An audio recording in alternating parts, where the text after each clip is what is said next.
The story shows two brothers, Brian and Dany, traveling together with Bobby, who is with Brian, and Kate, who is Dany's friend. To pass time, they're playing 20 questions in the car when Kate asks a question about dying. Brian finds it kind of strange that she's asking this, considering what's happening in the world. Soon after, Brian wants to take another road, but Dany reminds him of the rules they created to protect themselves.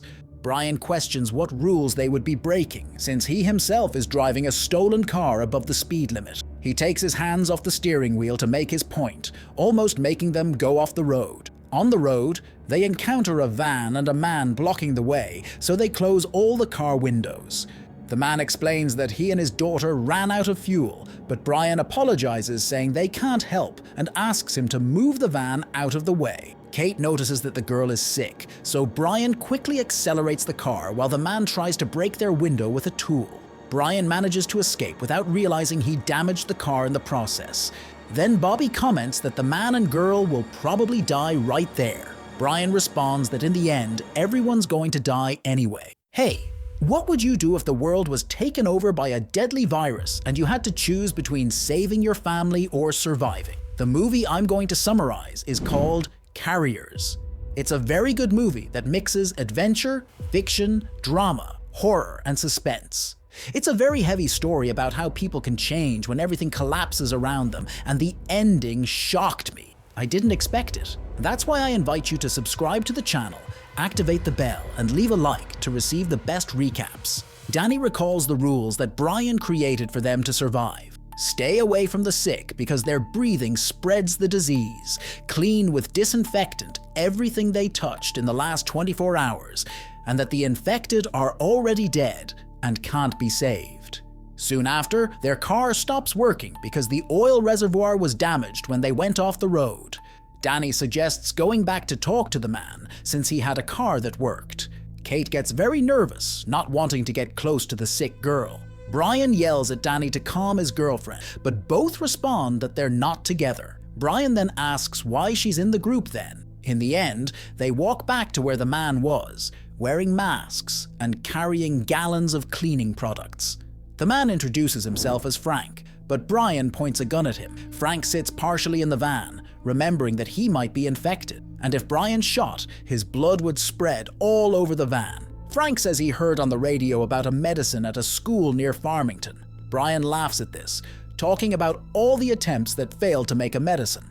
Before the situation gets worse, Dany has an idea and tells Frank and his daughter, Jody, to stay in the back. They cover the area with transparent plastic and then completely clean the car. While they clean, Bobby becomes friends with Jody. Now driving Frank's van, the group takes their things from their own car, with Dany keeping a photo of him and Brian when they were younger. Bobby plays with Jody through the plastic while a pastor speaks on the radio. The pastor compares the infected to bad weeds that need to be pulled so God's plantation becomes stronger. Dany makes a joke about this, but Brian disagrees, saying he was blessed. Frank asks if Brian thinks God is punishing his daughter while they are rewarded for not being sick. Brian explains that while some people isolated themselves from others living in the countryside to avoid being infected, they still got sick while he worked burying the infected, but is still fine. They hear the pastor cough on the radio, which Frank comments on ironically, making Dany laugh. Brian provokes Dany, calling him an expensive college boy, arousing Frank's curiosity. Dany tells that he got into Yale with a scholarship, but Brian says that doesn't matter anymore. Tired of Brian's attitude, Bobby slaps him, almost making them go off the road. The accident made Kate get too close to Frank, so she goes out to breathe some fresh air and sees a car. Brian and Dany go to try to get gas but discover the tank is locked. Dany opens the car to get the keys and finds a dead and rotting man in the driver's seat. He puts on the mask and extends his hand to get the keys, but drops them, having to bend down to pick them up. At that moment, the dead man opens his eyes, so Dany falls backwards on the ground and kicks the door to close it. They make camp that night. Jody asks Dany about the photo he hung up, so Dany tells her it's him and Brian at Turtle Beach, where they spent every summer with the family. Frank asks why they think they'll be safe there, imagining that's where they're going.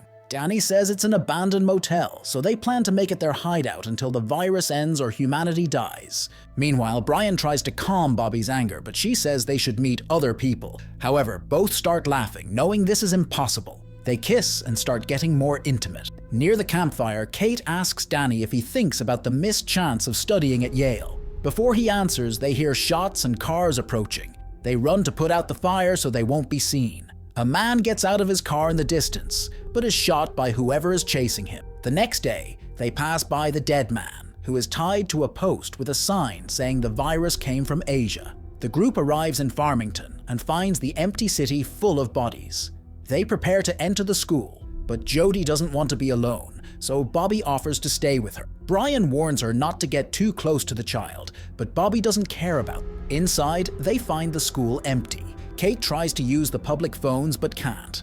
Suddenly, a shadow passes by them, so they follow it to the gym, where they find empty beds and a doctor. Frank asks the doctor if he's in charge, but the doctor says whoever was in charge already died. When he turns around, they see he's infected. The doctor prepares a drink for the children, saying it's medicine. The doctor confirms they had a serum, but it only worked for 3 days. After that, it only made the pain last longer. The doctor says he doesn't want to prolong the suffering anymore, so he's preparing a drink full of potassium for the sick children, thus killing them. The doctor closes the curtain while Kate begs him to reconsider his choice. Brian says there's nothing they can do because the sick are already dead. This makes Frank furious, who demands Brian's gun. Brian refuses, but Dany takes the gun and throws it to Frank. Frank points at the doctor, yelling for him to stop. The doctor calmly says that choosing life is just a more painful form of death for the infected.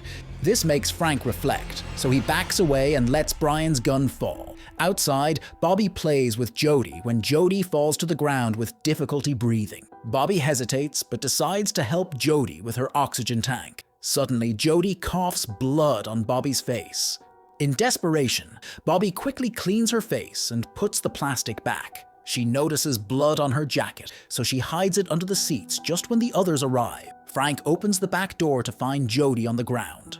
Bobby doesn't tell that she tried to help Jody, not wanting the others to find out. Jody wakes up and says she needs to go to the bathroom, so Frank instructs her to walk alone while he watches, knowing that Brian will take advantage of this chance to leave them. Jody falls after taking a step, so Frank runs to catch her. He tells Dany they'll be back soon before walking away. Brian starts taking out his belongings and tells Dany to get in the car. Dany doesn't want to leave them, but in the end gets in. Frank distracts Jody so she doesn't notice the car driving away. The group then stops to disinfect the back, while Bobby discreetly kicks her jacket under the car. Later, they arrive at a resort and start exploring. Bobby goes to the kitchen, where Brian follows trying to kiss her. Bobby lies and avoids his touch, making him think she's angry about leaving Jody and Frank behind.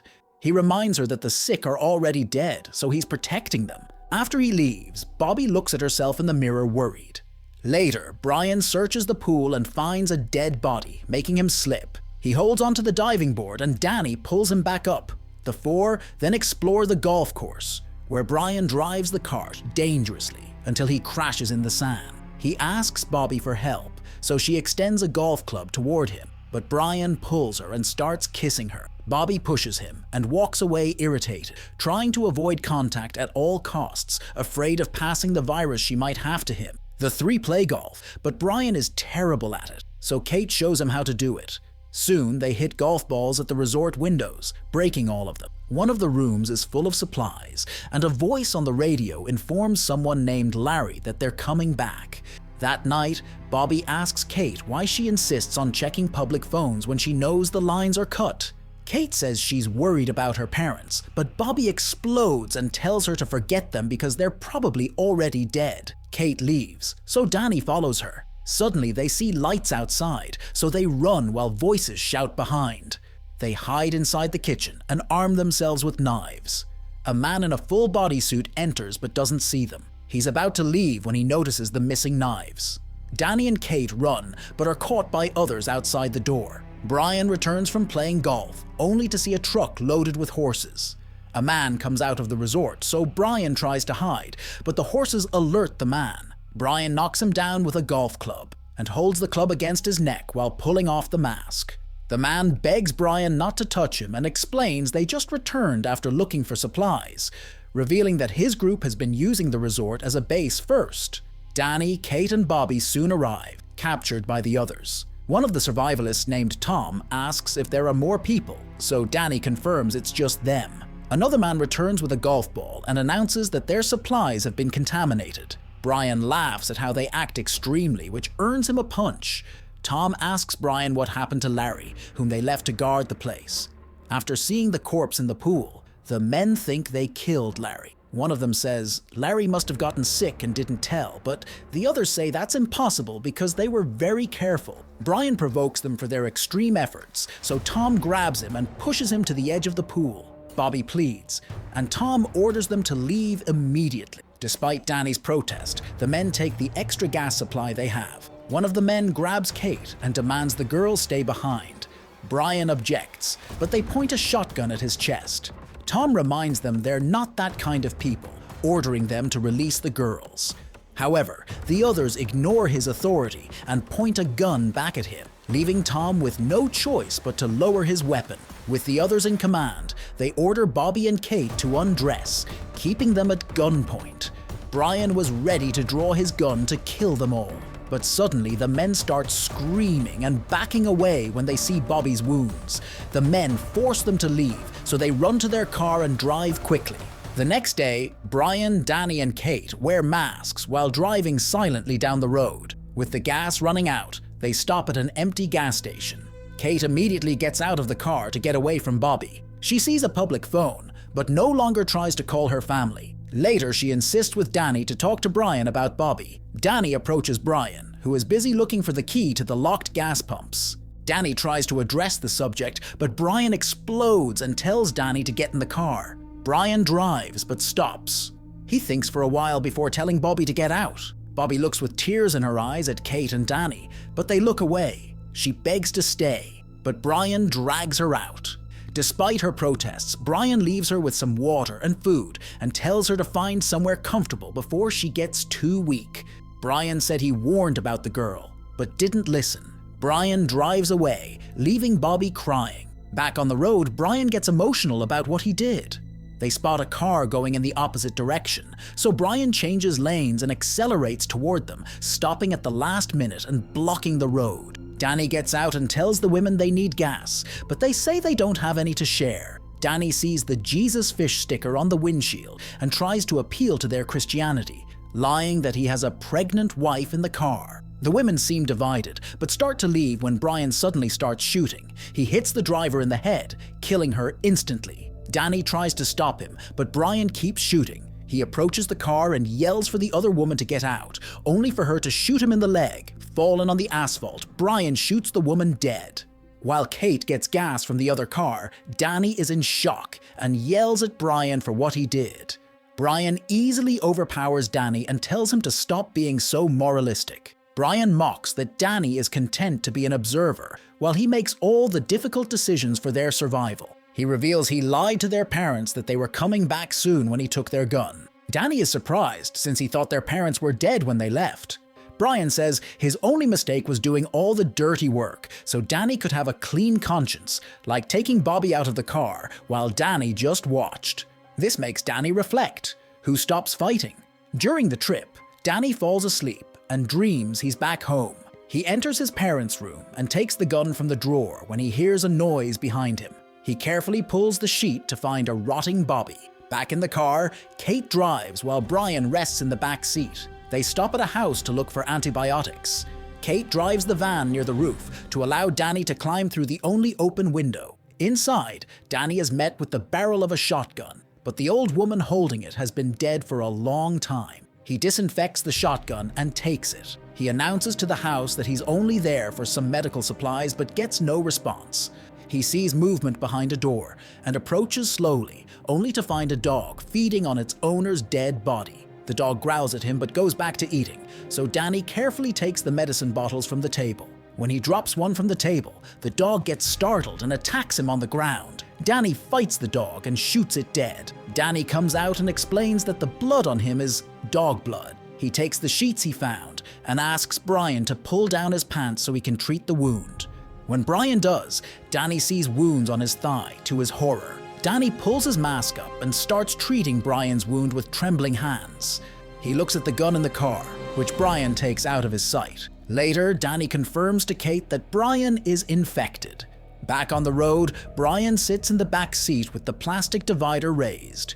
They make camp for the night, with Brian wrapped in blankets while the virus spreads through his body. He asks for the keys to make sure they won't leave him behind, so Dany throws them to him. They sit around a campfire while Brian shares that Bobby wanted to start a family with him, which he finds absurd, although he regrets he would never know if he'd be a good father. Brian starts to doze off, so Kate signals Dany to get the keys.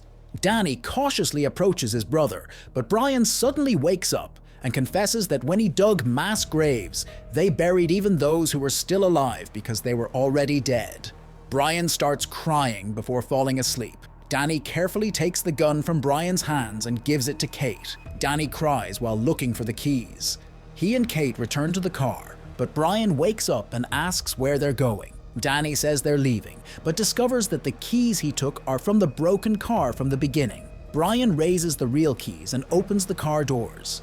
Kate silently hands the gun to Dany, giving him the responsibility of dealing with his brother. Dany gets out and asks Brian for the keys. Brian refuses and begs them to go to the beach like in the old days. When that doesn't work, Brian challenges Dany to shoot him if he wants the keys.